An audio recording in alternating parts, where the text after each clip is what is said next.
My name is Della, and I am the only person alive who ever actually read my grandmother's recipe book, which is how I know that the cousin who stole it off the shelf that night was holding a loaded weapon and thought she was holding a crown.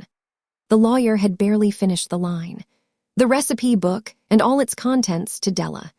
Across the table, Vanessa stood up so fast her chair toppled backward and cracked against the tile. By the time anyone bent to lift that chair, she was already in the kitchen, already sliding the book off the shelf where Nonna Rosa had kept it for 60 years, already saying the sentence she would say for the next 3 years, chin high, eyes wet with a grief that photographed beautifully. This is our family's legacy. It belongs with the family. Meaning her. Meaning not me, the quiet cousin who'd spent a childhood in that kitchen while everyone else was somewhere brighter. I felt my pulse climb into my ears.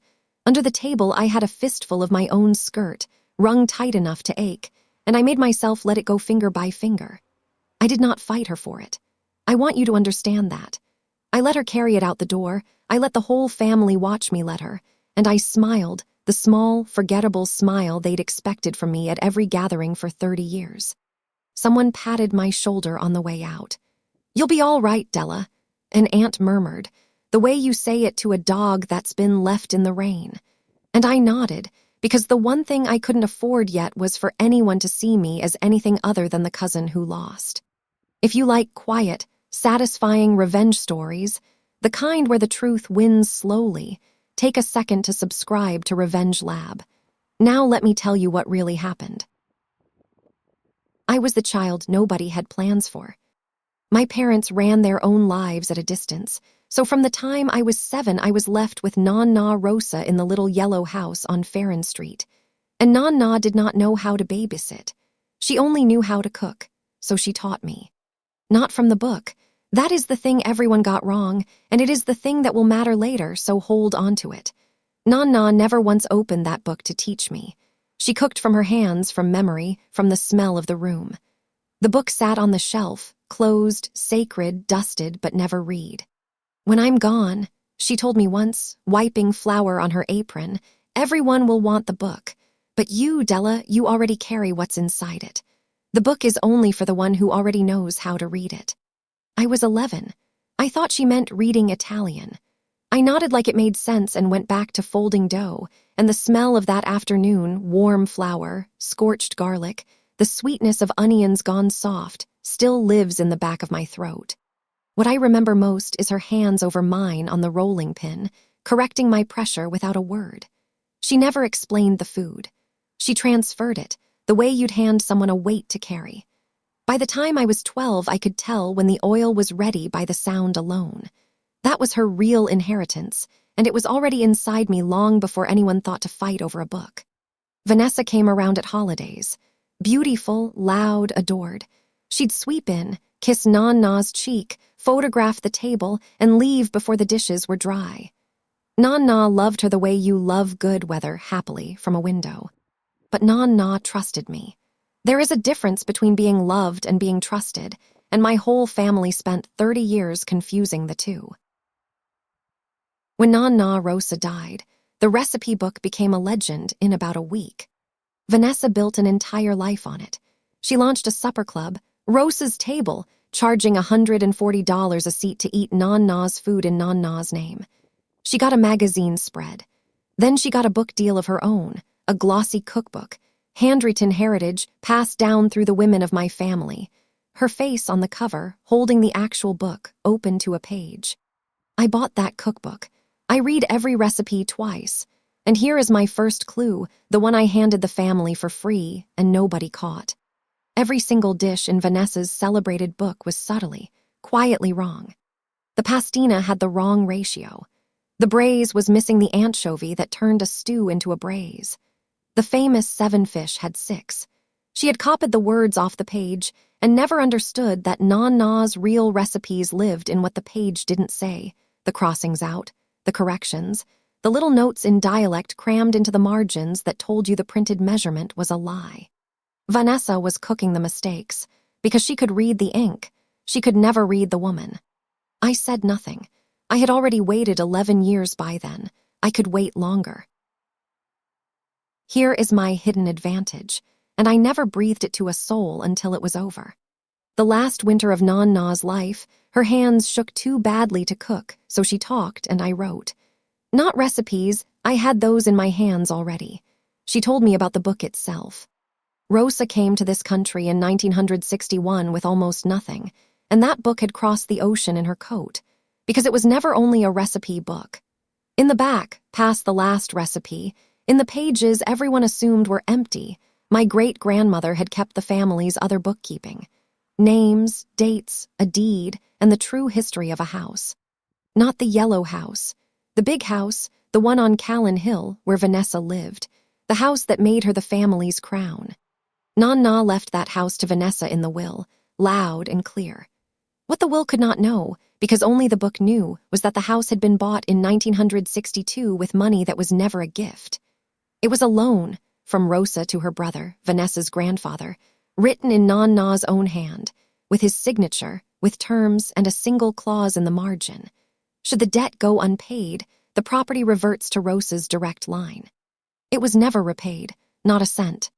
I read those pages 3 times the night I first understood them, sitting on the kitchen floor because my legs had gone unsteady.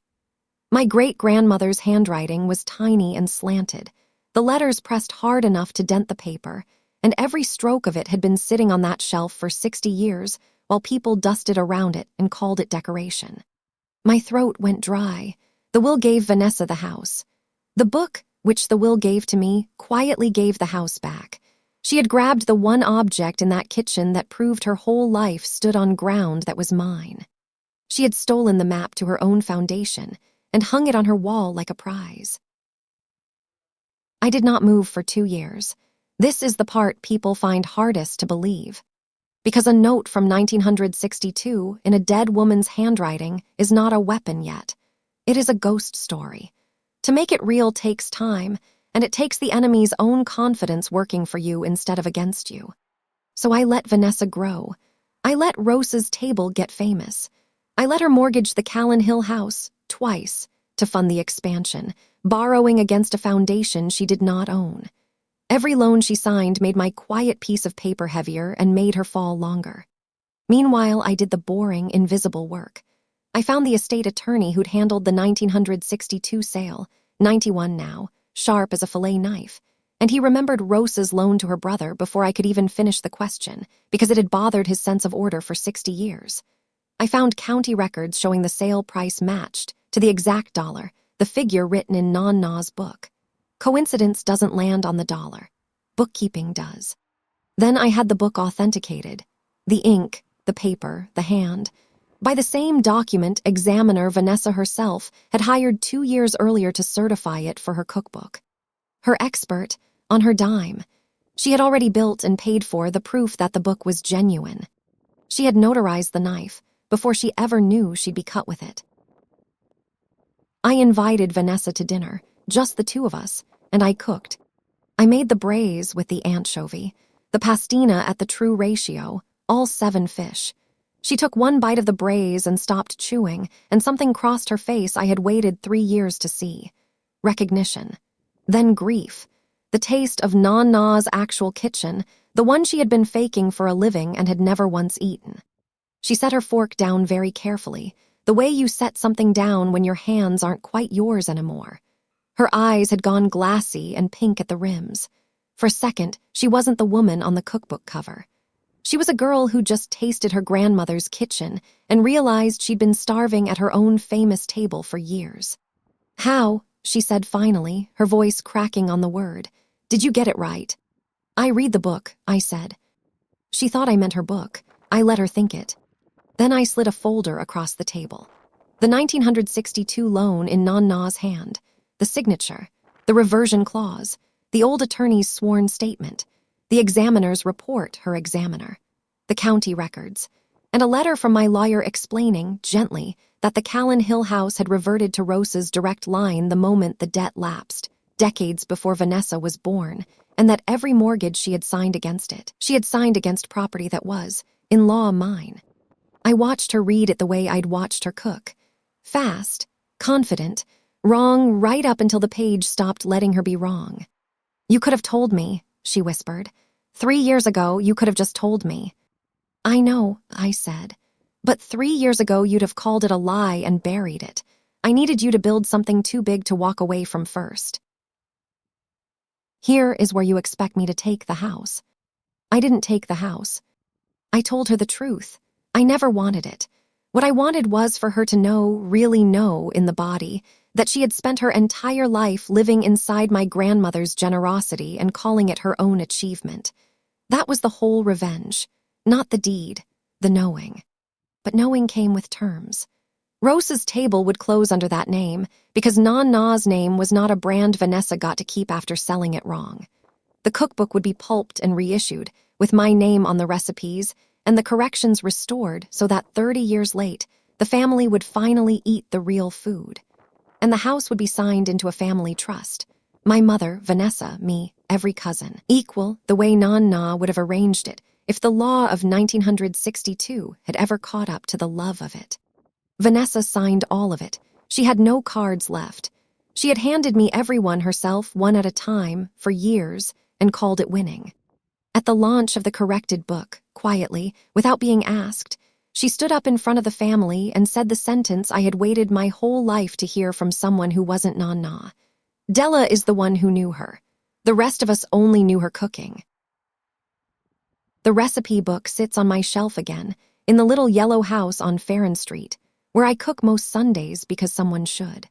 For 3 years, that book was a trophy Vanessa waved to prove she was the chosen one. Then, for one afternoon, it was a weapon that could have taken her home and her name and her living in a single folder. It is neither now. I open it most weeks, not for the recipes. Those are still in my hands, in the callus on my thumb and the sound the oil makes.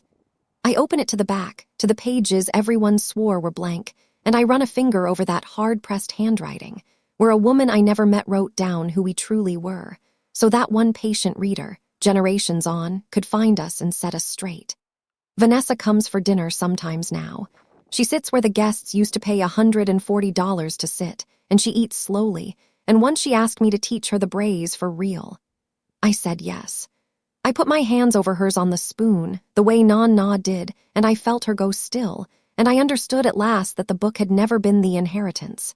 It was only the map to it. That is what the book always was, not a legacy to be owned. A message, written in a language of crossings out and margin notes, addressed to the only one who would ever bother to read past the recipes. My name is Della Marchshaddy. Everyone in my family wanted the book. I was the only one who ever let it read me back.